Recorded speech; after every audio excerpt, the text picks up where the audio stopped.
Bonjour. Bonjour. Et merci de votre participation à la réunion en prière, en silence ou en lecture de la parole, dans toutes les façons. C'est une bénédiction de précéder cet enseignement par l'adoration, comme on a fait. On peut louer le Seigneur. Le message de ce matin est intitulé, c'est-à-dire, je vais vous donner ça dans un instant, tiens. Je vais plutôt vous dire que nous commençons une nouvelle série, et ça va être dans l'épître de Jacques. Et j'aime bien cette petite épître. Je dirais que on pourrait donner comme titre général de toute l'épître « Apprendre et mettre en pratique ». Si on voulait donner un titre général pour toute l'épître. Il y a quelques messages à venir tirés de l'épître de Jacques. J'aimerais vous les mentionner pour les mois à venir, un par mois. Le premier, celui de ce matin, comment faire face à nos problèmes, dans Jacques 1, les versets 1 à 12. S'il y en a qui n'ont pas de problème, ben, je vous excuserai, vous pourriez même déjà quitter. Mais ceux qui ont déjà eu des problèmes ou qui en ont présentement, puis qui vont en avoir, je suis avec vous, moi, le premier présent à cette rencontre aujourd'hui. Nous allons ensuite voir triompher de la tentation. Vous avez les textes qui sont mentionnés, les versets. La parole qui sauve. Avoir de l'égard pour les autres. Vivre par la foi. Contrôle de la langue. Avez-vous hâte d'entendre ce message-là? C'est un message important et je pense que Jacques en parle avec tellement d'illustrations et aussi d'une façon convaincante. Et le message, la sagesse d'en haut. Donc nous couvrons l'épître de Jacques de cette façon-là. Pourquoi l'épître de Jacques? Pourquoi l'épître de Jacques? Bien, pour trois raisons. Parce que c'est dans la Bible.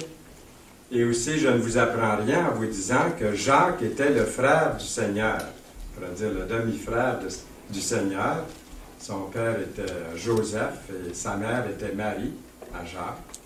Et la même mère que Jésus avait.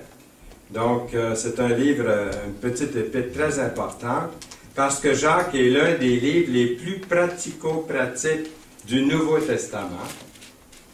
Et aussi parce que nous voulons connaître la volonté de Dieu tous les jours de notre vie. La raison principale de l'épître, la doctrine de la foi, est bien expliquée. Moi, je pense que Jacques a expliqué la foi, je dirais même une coche de plus que l'apôtre Paul. C'est moi qui dis ça, là. Je trouve qu'en lisant l'épître de Jacques, nous avons vraiment une bonne explication d'une façon claire et précise. Il parle de l'épreuve de votre foi dans le verset 3 du premier chapitre. Jacques met l'accent sur la foi. Ce livre parle d'avoir la foi. Pourquoi? Bien, à cause des tempêtes que nous éprouvons dans la vie de tous les jours. Nous aurons besoin de la foi pour faire face à nos problèmes. Et nous aurons besoin de la foi pour faire face à la maladie, la mort, la solitude, l'argent, le mariage, la dépendance. De quelle foi s'agit-il? Nous sommes toujours dans l'introduction de l'épître de Jacques, une petite introduction. Bien, dans Éphésiens, je donne d'autres textes, Éphésiens 4-5 nous parle d'une seule foi. Donc, dans l'épître de Jacques, on va relever souvent ce thème principal de la foi. Mais de quelle foi s'agit-il? Bien, il s'agit d'une seule foi. Dans Apocalypse 14-12, la foi de Jésus. C'est pas comme on dirait des fois, les gens disent « j'ai la foi », mais grattez un petit peu la surface. La foi en quoi? La foi en Jésus, la foi de Jésus. Ici, ce que vous avez, ce sont des extraits de ces références que vous trouvez ici. Dans Romains 10-17, un autre extrait de cette référence, la foi vient de ce qu'on entend. 2 Pierre 1.1, le don précieux de la foi. Tite 1.4, la foi qui nous unit. J'ai utilisé dans la dernière référence, parole vivante. Quelquefois, je vais voir, comme vous faites aussi d'ailleurs sûrement, je vais voir dans d'autres traductions. Et puis, je choisis un texte qui est plus clair pour moi. Dans Romains 18, la parole de la foi. Puis le verset clé de toute l'épître, vous l'auriez deviné, c'est Jacques, chapitre 2, verset 26, qui dit « Comme le corps sans esprit est mort, de même la foi sans les œuvres est morte. » Alors c'est un beau verset pour nous démontrer que la foi est vivante, que la foi est agissante. Dans 2 Corinthiens 5, 17, nous lisons « Car nous marchons par la foi et non par la vue. » Tout nous vient par la foi. Donc, on commence l'épître avec le premier verset du premier chapitre. C'est écrit « Jacques, serviteur de Dieu et du Seigneur Jésus-Christ, aux 12 tribus qui sont dans la dispersion, salut. Mes frères, regardez comme un sujet de joie complète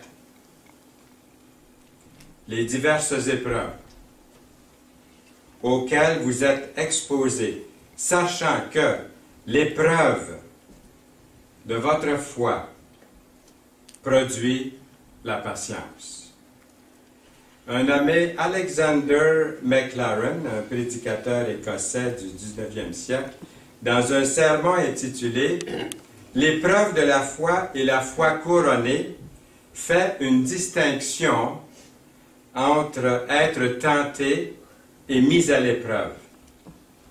Il dit que être tenté exprime l'idée de ce qui est le plus mauvais chez l'homme, être tenté, et qu'il pourra peut-être surmonter le mal en lui, tandis que mis à l'épreuve ferait allusion à la partie la plus noble de l'homme, avec ce désir que s'il persévère, il accomplira tout ce qui est bien pour sa vie. Mais la tentation lui dit, laisse-toi aller à ce qui te plaît. Tout le monde le fait, fais-le donc. Hein? Vous avez entendu ça, ce dicton-là. Donc, laisse-toi aller à tout ce qui te plaît. Si ton cœur te dit que c'est bon, vas-y, c'est bon. Mais ça, c'est la parole de l'homme. Laisse-toi aller à ce qui te plaît, dit la tentation. Ne te laisse pas déranger par ce qui est mal. L'épreuve dit, fais ce qui est correct et noble. Ne te laisse pas déranger par le fait que c'est douloureux. Toutes les difficultés de la vie sont soit une tentation ou une mise à l'épreuve. En résistant à toutes les suggestions que nous savons être fausses et accepter toutes les circonstances comme des occasions de croissance, nous collaborons avec le Saint-Esprit dans son œuvre de sanctification dans notre vie.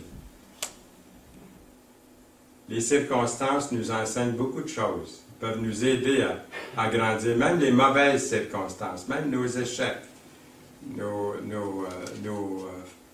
chutes peuvent contribuer dans notre vie. Et tout peut contribuer. Et c'est vraiment le Saint-Esprit qui collabore avec nous dans son œuvre de sanctification lorsque nous lui, en résistant à toutes les suggestions que nous savons sont fausses qui viennent de la tentation.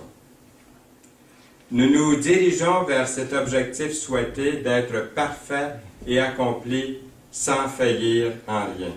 Dans Jacques 1, 4. Nous avons tous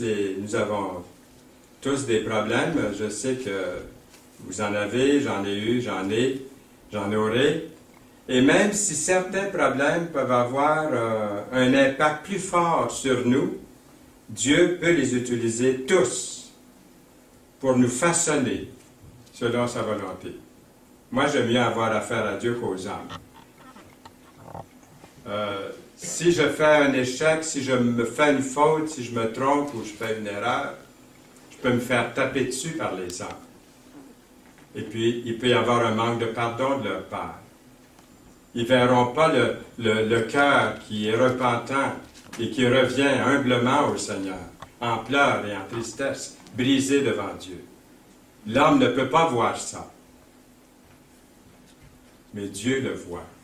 Alors, c'est pour ça que je dis, vaut mieux avoir affaire à Dieu que d'avoir affaire aux hommes. Êtes-vous d'accord avec ça? Oui. Parce que Dieu connaît votre cœur, connaît mon cœur, et puis il va nous rétablir. Jonas dans le grand poisson, c'était pas drôle, hein? Ça devait sentir le poisson pas pour rire. Il était dans le ventre d'un grand poisson. Il s'est écrié, « Dans ma détresse, j'ai invoqué l'Éternel, et il m'a exaucé. Du sein du séjour des morts, j'ai crié, et tu as entendu ma voix. » Jonas 2:2. Avez-vous déjà rencontré certains problèmes dans votre vie, récemment ou il y a quelque temps, et d'avoir vécu la manière dont Dieu les a utilisés, ces problèmes-là, pour vous rendre plus accomplis pour lui? Est-ce que ça peut arriver? Est-ce que ça m'arrive seulement qu'à moi ou ça vous arrive à vous aussi? Que Dieu, que vous avez eu des problèmes et que vous avez vu la manière que Dieu a géré les problèmes avec vous pour vous aider à vous en sortir. Vous connaissez l'expression, on connaît tous l'expression, je pense, quand la vie vous offre un citron, qu'est-ce que vous faites? La limonade. J'ai déjà eu une voiture, c'était un vrai citron. J'ai essayé de faire de la limonade avec, impossible. J'ai dû m'en débarrasser. Mais les citrons peuvent nous enseigner, même les citrons. Quand la vie nous offre un citron, faites-en de la limonade. Vous avez lu l'histoire de Joni Eareckson Tada? Après la plongée en eau peu profonde, elle qui n'avait que 17 ans en juillet 1967, Joni Tada s'est retrouvée incapable d'utiliser ses mains et ses jambes. Au cours de ses 2 ans de rééducation, Joni a appris à peindre avec un pinceau entre ses dents. Et plus tard, a commencé à vendre ses œuvres.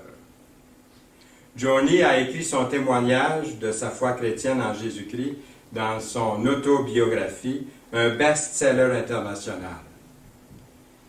L'histoire inoubliable de la lutte d'une jeune... Je vous cite ce qu'on a écrit dans le best-seller. L'histoire inoubliable de la lutte d'une jeune femme contre la tétraplégie et la dépression, qui a été distribué dans de nombreuses langues, ce livre, cette autobiographie, dont un long métrage pour les cinémas et la télévision. Je l'ai vu un jour à la télévision, j'ai le livre, j'ai le vidéo aussi en VHS chez nous. L'organisme qu'a fondé Joni Tada offre des vacances aux familles dont certains membres sont handicapés. Elle recueille des fauteuils roulants qui sont remis à neuf par des détenus et par les dons que l'organisme reçoit. Des thérapeutes adaptent chaque chaise pour les enfants pauvres handicapés ou des adultes. Joni a apparu, je l'ai vu une fois à ce programme à CNN, à l'émission de Larry King. Joni a apparu à quatre reprises avec Larry King.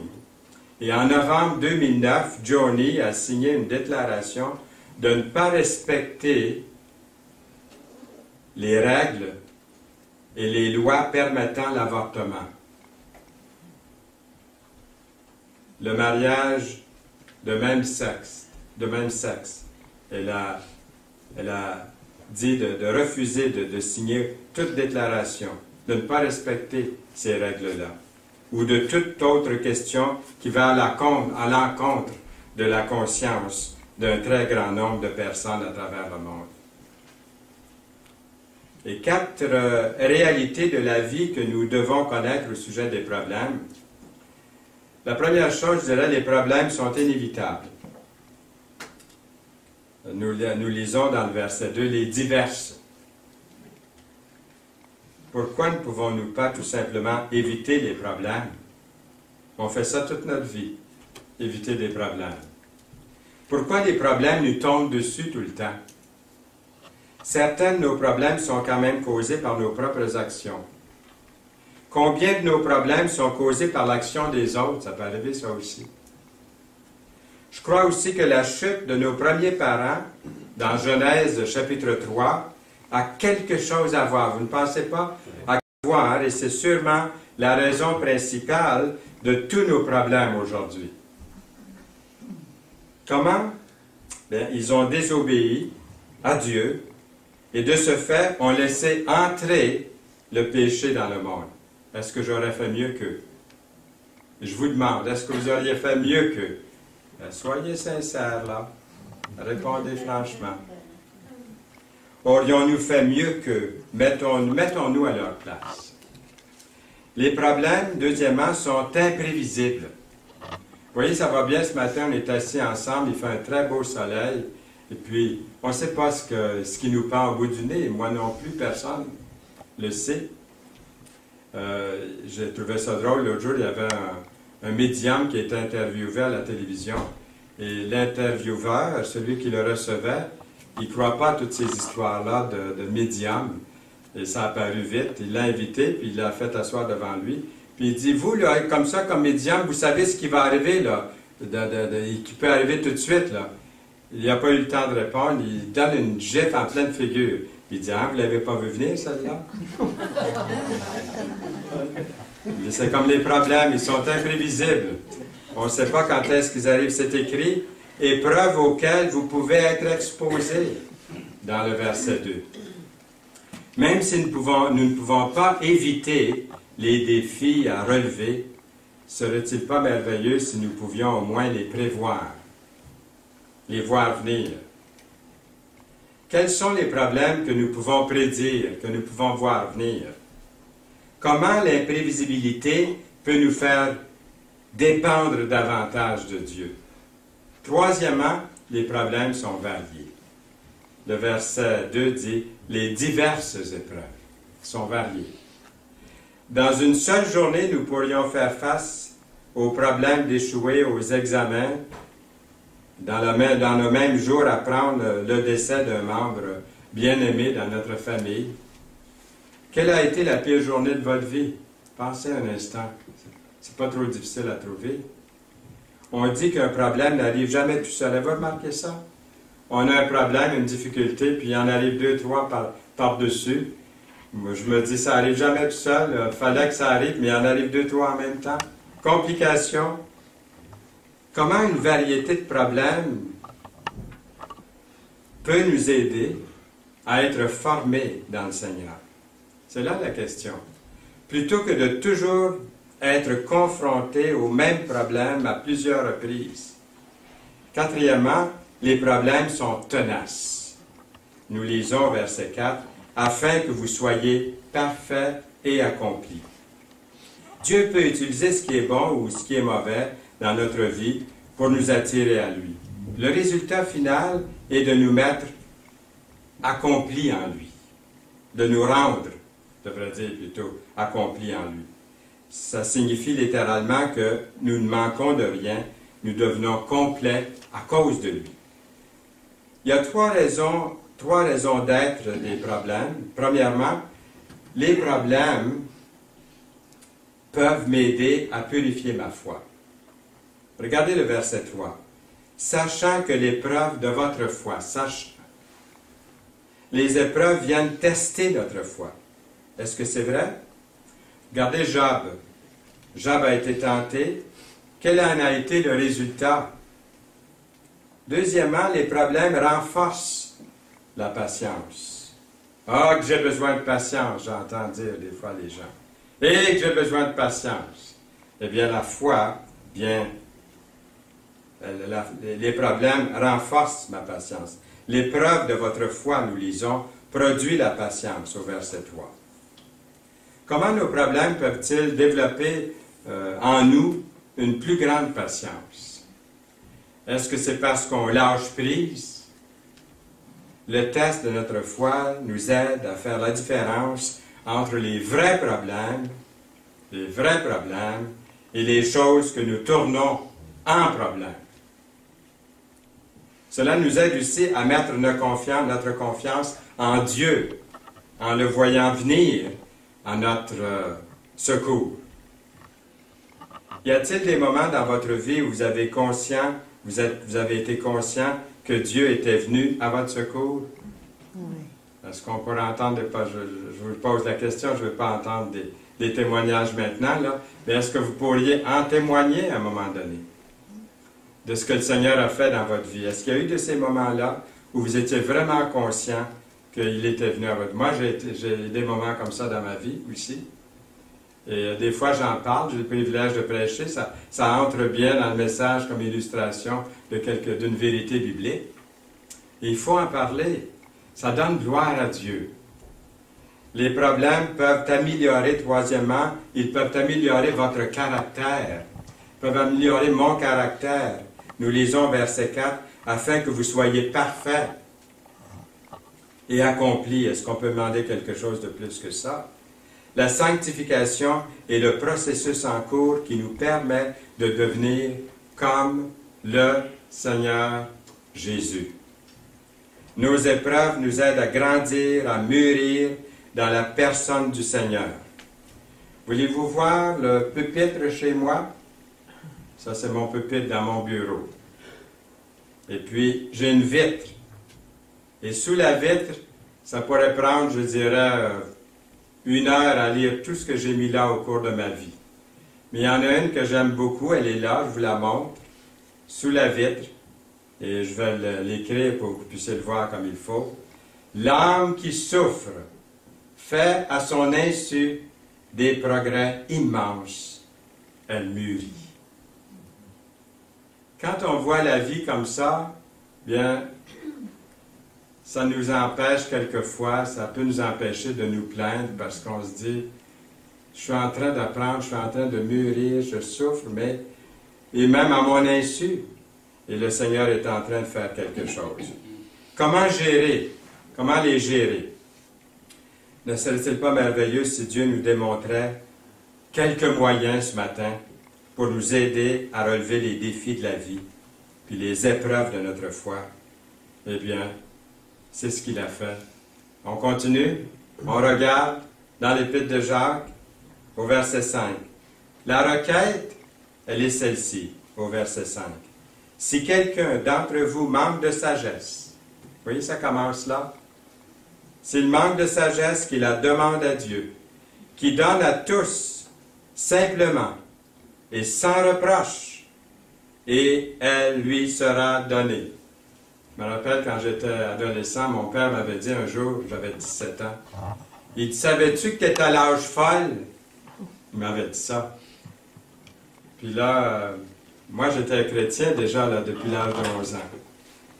Là, je me suis mis à lire les psaumes, je demandais au Seigneur à tous les jours la sagesse. Mon père m'avait dit que j'étais à l'âge folle, c'est parce qu'il avait remarqué quelque chose dans mon adolescence là, qui clochait. Et c'est vrai que c'est en lisant les proverbes, en lisant la parole de Dieu, qu'on peut comprendre bien des choses, puis s'éviter bien des problèmes. Beaucoup de problèmes. En lisant la parole chaque jour. Et même en la lisant chaque jour, on va avoir les mêmes problèmes qu'on a lus dans les proverbes. Parce que je ne suis pas toujours obéissant à la parole. Mais je veux savoir pourquoi, là. Je suis renseigné. Nous avons besoin de demander la sagesse nécessaire pour survivre aux épreuves et prendre les bonnes décisions. Combien de fois avons-nous blâmé Dieu pour nos problèmes? Où es-tu, Seigneur? Notre fille, ça fait 24 ans qu'elle est décédée au mois de février. Ça fait 24 ans. Elle est décédée à 24 ans. Oui, 48 ans qu'elle aurait. Et puis, un bon jour, je lui ai dit, t'as-tu demandé, Nicole, puis elle était à l'hôpital, pourquoi est-ce que tu es à l'hôpital? Qu'est-ce que tu penses de Dieu dans tout ça? Elle a répondu, non, c'est pas pour me vanter, elle a dit, mais je n'ai jamais dit, oh Dieu, pourquoi que j'ai le cancer, puis je vais mourir? jeune. Non. Ça m'a beaucoup... vous voyez, je reçois des messages des autres, hein, de mes enfants, de ma famille, de tous en réalité. On a quelque chose à recevoir de tout le monde. Ça m'a parlé beaucoup, beaucoup. Combien de fois, peut-être j'ai un peu tenté Dieu, un peu blâmé Dieu pour mes problèmes, plutôt que de lui demander de me donner la sagesse. Jacques 1,8 parle d'un homme irrésolu, inconstant dans toutes ses voies. Comment s'en sortir? Nous avons la réponse ici. Approchez-vous de Dieu et il s'approchera de vous. Nettoyez vos mains, pécheurs. Purifiez vos cœurs, hommes irrésolus. Jacques 4,8. La solution, le verset 6, mais qu'il la demande avec foi, la sagesse, sans douter, car celui qui doute est semblable au flot de la mer agité par le vent et poussé de côté et d'autre, dans le verset 6. Lorsque nous lui demandons la sagesse, nous devons le faire avec assurance, en croyant qu'il va la donner. Pourquoi la personne, avec l'attitude du verset 6, ne peut pas s'attendre à recevoir quelque chose de Dieu? Il parle de vague. C'est pas parfait l'image que j'ai là, mais ça donne une petite idée.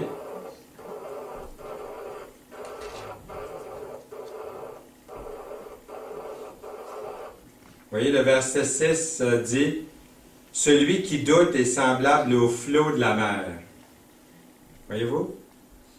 Agité par le vent et poussé de côté et d'autre. Puis là, il dit ensuite qu'il ne s'imagine pas qu'il va recevoir quelque chose. Là. Il dit ça avant, puis ensuite il parle de ça. Il dit de ne pas douter, mais de vraiment mettre notre confiance en lui. Puis de lui prier, de lui demander de la sagesse, parce que souvent les problèmes viennent du manque de sagesse dans quelque chose à quelque part. Pourquoi Dieu prend-il l'exemple d'une vague? Pour illustrer l'instabilité. Vous souvenez-vous d'un moment où vous avez peut-être été comme une vague aux yeux de Dieu, ballotté d'un bord et de l'autre? Dans le verset 14 du chapitre 5 d'Hébreux, nous lisons « La nourriture solide est pour les hommes faibles, pour ceux dont le jugement est exercé par l'usage à discerner ce qui est bien et ce qui est mal. » Discerner. Discerner. Alors, relaxez. Relaxez-vous, point d'exclamation, verset 4, mais il faut que la patience accomplisse parfaitement son œuvre, afin que vous soyez parfaits et accomplis sans faillir en rien. Il n'est pas nécessaire d'être tout bouleversé parce que Dieu termine son œuvre à travers de nos épreuves. Il veut nous rendre au point de ne manquer de rien. Cela signifie que nous pouvons gérer les moments difficiles et aussi les moments faciles, parce que c'est aussi difficile que de gérer les moments faciles que les moments difficiles. Je pense même que c'est plus difficile des fois de gérer les moments plus faciles, parce qu'on oublie Dieu. Tout est facile, tout est bon. Je peux oublier la prière, la lecture de la parole. Je n'en ai plus besoin. C'est dans ces moments-là qu'on a besoin encore. Et puis, réjouissez-vous. Nous lisons dans Jacques 1,2. Mes frères, regardez comme un sujet de joie complète les diverses épreuves auxquelles vous pouvez être exposés. Comment ça, regarder comme un sujet de joie complète les diverses épreuves? Est-ce que ça fait du sens? Est-ce que ça fait du sens? Il me semble que les mots sont forts, vous ne trouvez pas? Regardez comme un sujet de joie complète. Il aurait pu laisser le mot complète en dehors de ça, là. Les diverses épreuves. Mais c'est écrit dans la parole de Dieu. Et je m'incline devant tous ces versets. La joie d'une épreuve est-elle différente de la joie d'une belle expérience? Un sujet de joie? Point d'interrogation. Est-ce que c'est une question de perspective, d'un point de vue quelconque? Remarquez ce que Jacques dit. Il ne dit pas « si des épreuves pouvaient vous arriver », mais des épreuves auxquelles vous pouvez être exposés. C'est-à-dire, on ne peut pas les éviter. Rappelons-nous, le peuple de Dieu a été dispersé, c'est un peuple dispersé, nous sommes un peuple dispersé, pas nécessairement un peuple de Dieu abrité dans de la ouate. Vous n'avez pas les mots là, dans de la ouate, là, mais c'est ce que j'avais dans l'idée quand j'ai écrit ça, là. Et dans 1 Pierre 4, 12 et verset 13, nous lisons « Bien-aimés, ne trouvez pas étrange d'être dans la fournaise de l'épreuve. » Vous avez vu ça? Ne trouvez pas étrange. Vous êtes éprouvé, ça va mal, vous souffrez. Ne trouvez pas étrange. Comme s'il vous arrivait quelque chose d'extraordinaire. Réjouissez-vous au contraire de la part que vous avez aux souffrances de Christ. Ça pourrait être quelle sorte d'épreuve? Le mot épreuve est traduit tentation dans certaines versions de la Bible. Qu'est-ce qui se passe lorsque confronté à des pertes financières? Qu'est-ce qui se passe? Qu'est-ce qui se passe lorsque confronté à l'inflation, la prospérité? Parce que ça peut amener aussi des problèmes, la prospérité. Qu'arrive-t-il lorsqu'il y a des conflits avec des proches? Est-ce que ça arrive, ça, des fois? Avec la mondanité, est-ce que ça arrive, ça aussi? Qu'en est-il quand quelqu'un dit ou fait quelque chose de mal ou d'insultant? Que faire si on est menacé, découragé, déçu? Que faire? C'est là ce qui fait notre joie, quoique maintenant, puisqu'il le faut, vous soyez attristés pour un peu de temps par diverses épreuves. 1 Pierre 1,6. Afin que l'épreuve de votre foi plus précieuse que l'or périssable qui, cependant, est éprouvé par le feu, ait pour résultat la louange, la gloire, l'honneur, lorsque Jésus-Christ apparaîtra. Les épreuves de notre foi produisent la patience, ce qui perfectionne le chrétien mature. Nous avons tous entendu parler de la patience de Noé. Et dans la parole, nous avons des versets comme dans Romains 5,3 qui dit « L'affliction produit la persévérance ». Dans 2 Timothée 2,23, nous lisons « Un serviteur du Seigneur doué de patience ». Des extraits de ces versets que j'ai cités ici. Un autre extrait dans Hébreux 6,12. La foi et la persévérance. Vous voyez, la foi et la persévérance, ces deux mots-là arrivent souvent ensemble. La foi et la patience, souvent ensemble. Nous avons Hébreux 10, 36. Vous avez besoin de persévérance. La sagesse garde la foi au niveau. Car l'Éternel donne la sagesse. De sa bouche sortent la connaissance et l'intelligence. L'Éternel donne la sagesse. Proverbe 2, 6.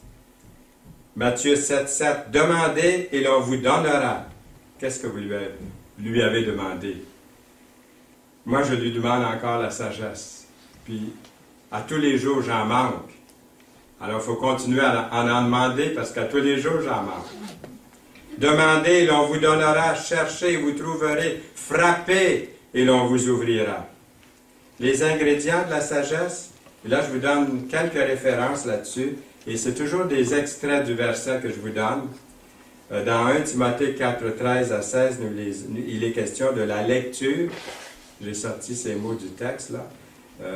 L'exhortation, l'enseignement se trouve dans ce contexte. Dans 1 Roi 3, 9, il est question d'un cœur intelligent. Dans Hébreux 5, 14, discerner ce qui est bien et ce qui est mal.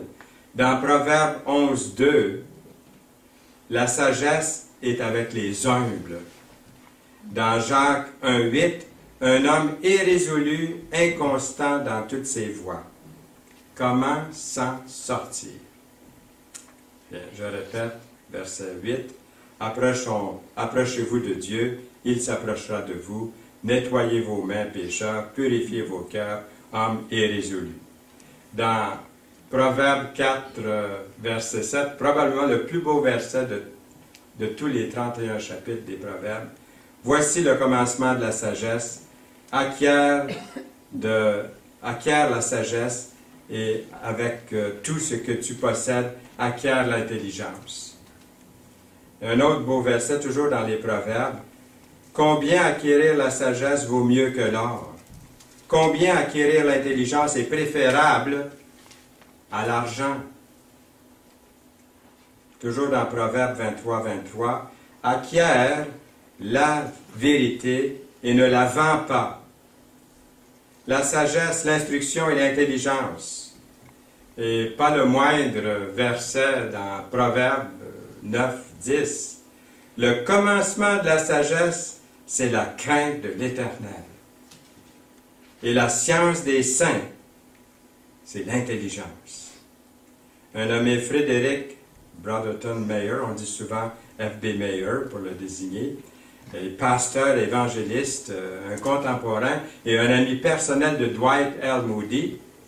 Concernant faire face à nos problèmes, F.B. Mayer l'a expliqué de cette façon-ci. Il a dit, puis vous allez voir que les temps ont changé, c'est plus cher aujourd'hui, il a dit une barre de fer vaut 2,50 $. Je pense qu'aujourd'hui, de nos jours, on pourrait multiplier ça par, on pourrait dire une centaine de dollars certains, là, sans me tromper. Là. Mais en tout cas, lui, dans ces jours-là, dans les jours de Moody, ça veut dire, ça fait longtemps, là, au 19e siècle. Une barre de fer vaut 2,50 $, il dit. Lorsque forgée en fer à cheval, elle a une valeur de 5 $. Transformée en aiguille, la même barre de fer toujours, elle vaut maintenant 175 $.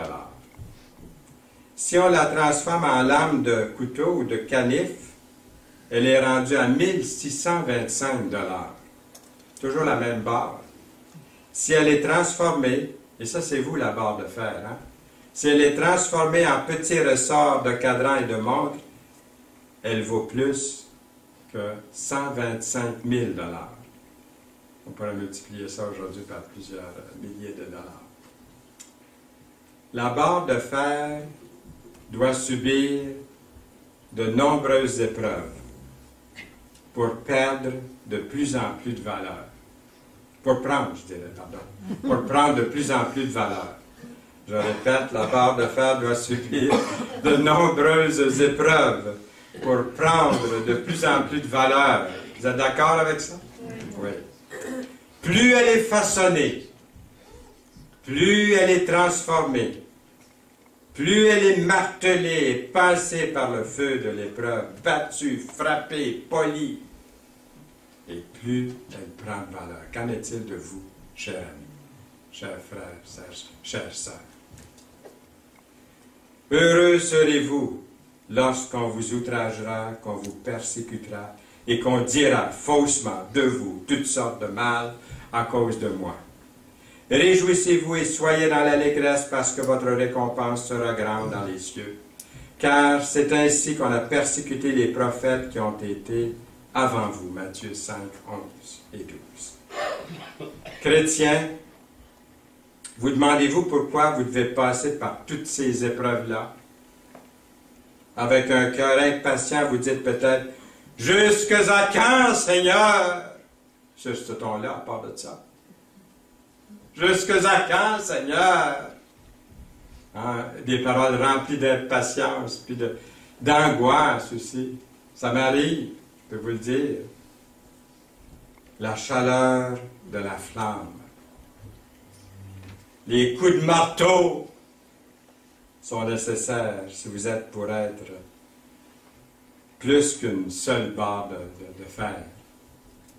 Le plan de Dieu pour votre vie, même si ça demande de faire fondre la barre de fer avec le feu de l'épreuve pour produire les petits ressorts de montre à maturité, ce sera ce que Dieu a de meilleur pour vous, pour votre vie.